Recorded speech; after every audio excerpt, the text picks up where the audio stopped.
लो भाई चेक करें।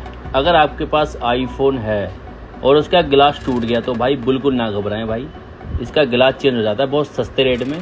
दूसरा, अगर बैक ग्लास टूटा हो तब भी ना घबराएं कि बंदा सोचा कि बॉडी वगैरह चेंज होगा, भाई ऐसा कुछ नहीं होता है। सिर्फ ग्लास भी चेंज हो जाते हैं इनके आगे पीछे के, कोई भी मतलब डिस्प्ले आपका वही रहेगा, सिर्फ ग्लास चेंज कर दूंगा, बाकी गैस की लगा दूंगा। तो भाई अगर किसी को भाई कोई अपना फ़ोन रिपेयर करवाना तो भाई कॉन्टैक्ट करें। बाकी भाई फॉलो कर लो, काम सीखना तो भाई कॉन्टैक्ट कर लें। बाकी भाई फॉलो करें। आईफोन 14 प्लस सिर्फ ओनली ग्लास ब्रेक है, बस ग्लास डालूंगा, बाकी ओके रिवॉर्ड हो जाएगा। यही वाली डिस्प्ले ओके रिवॉर्ड हो जाएगी बंदे की। बाकी भाई फॉलो कर लें।